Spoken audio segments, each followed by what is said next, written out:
ঈদ মানে হাসি, ঈদ মানে আনন্দ। আর এই ঈদকে কেন্দ্র করে আমরা কত না মজা করি। তার উপরে কুরবানি ঈদ। তো কুরবানি ঈদে আমরা কি কি মজা করি আর কি কি পাইকাপোনা করি সবকিছু আজকে আপনাদের মাঝে তুলে ধরবো। তো সবাইকে ঈদ মোবারক জানাই। আজকের ভিডিও শুরু করলাম। আসসালামু আলাইকুম। ঈদের দিন সকালবেলা গোসল টোসল দিয়ে ঈদগাহ ময়দানের উদ্দেশ্যে চলে যাচ্ছি। আর সকাল থেকে আমার মারি সেই ব্যথা ভাই, আক্কেল হচ্ছে, তো এই জন্য খুব বেদনা। তাই বলে ঈদের দিনই আক্কেল হতে হবে। তো আমরা ঈদগাহ ময়দানে চলে আইছি। আর প্রতিবারের মতো আমি রাতুল কাকার পাশে বসে গেছি। আর এই সাইডে আমাদের শাকিল ভাই হাবিবি লুকে বসে আছে। ইয়াল্লাহ হাবিবি আলাতুল দুগদুগ। পাইকাপোনা করে যদি আলাতুল দুগদুগের মানে জানেন বলে দিয়েন। আর এইদিকে আমাদের নাজমুল হুজুর বয়ান দিচ্ছে। আর হুজুরের গেট আপটা একদম শেক শেক লাগতেছে। আর আজকে একটা অষ্টম আশ্চর্য হয়ে গেছে, সেটা হলো আমার রাফসান ভাই ঈদগাহ ময়দানে আগে আইছে। আর এইদিকে আমার খরু চাচা ফুচু ফাও বলে দিল। এদিকে নামাজের সময় হয়ে গেছে, তাই সাইদুদ্দাদা তাকবীর দিয়ে হুজুর নামাজ শুরু করবে।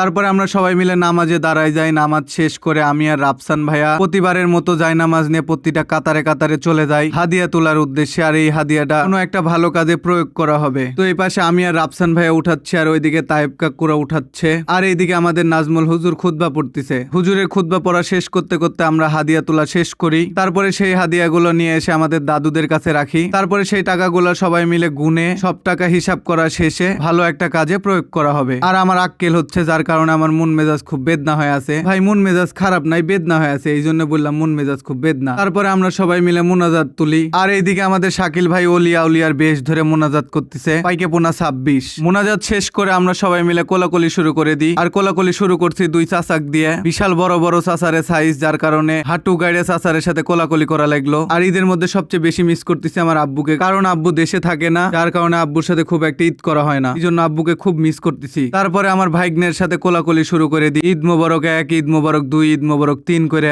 আর এইদিকে শাকিল ভাই আর হুজুর কোলাকুলি করতে যায়, দুইজন আর হুড়ি বাইতে গেছে, যার কারণে আর কোলাকুলি করতে পারতেছে না। কি এক বিপদ দেখিছেন। তারপর আমার বড় ভাইয়ের সাথে কোলাকুলি করি। তো বড় ভাইয়ের সাথে যেহেতু কোলাকুলি করতেছি, তাই একটু ঠাইসে ঠাইসে কোলাকুলি করেছি। ঈদের মধ্যে দুই ভাই অনেক দিন পর দেখা হচ্ছে, ঠাইসে কোলাকুলি না করলে হবি। আর আমার আকাশ আজকে একটা কড়া লুক লিয়ে আইছে। আকাশ সবসময় গেট আপে থাকে, তাই ওকে আমি মাঝে মধ্যে গেট আপ বারিক করে ডাকি। তারপরে আমি আর আকাশ ঢং করতে করতে চলে যাচ্ছিলাম আমাদের পারিবারিক গরুস্থানের দিকে। আর এইদিকে এসে দেখি যে বেটা হাসিব বসে আছে, কখন গরু কাটবি সেই অপেক্ষায়। আর এইদিকে আমি রিন্টু ভাই বলে দিছি যে ভাই আপনার গরুর বিচি দুটো রেডি রাখেন, আমি লিব। গরুর বিচি বলে খাওয়া যায়, এটা কি সঠিক না ভুল আপনার একটু কমেন্ট করে জানাই দিয়েন। তারপরে কবর জিয়ারত শেষ করে আমি পরাগ ভাই আর আকাশ আর পিছে আমাদের দুই বরাব্বু বাসার দিকে রওনা দিই, কারণ আমাদের দেখ গরু ফেলাইতে হবে। রোজার ঈদ হলে এই বাড়ি ওই বাড়ি যে সালামি তুললাম নি আর খাইলাম নি, যেহেতু কোরবানি ঈদ তাই বেশি পাইকাপোনা করা যাবে না। কিন্তু তারপরও পাইকাপোনা করার লিগে আমি আর আকাশ রাস্তার থেকে ছোট সালপালের থেকে পটকা লিয়ে কয়েকটা পটকা ফাটালাম, দিয়ে বাড়ির যে গেট আপ চেঞ্জ করলাম। গেট আপ চেঞ্জ করে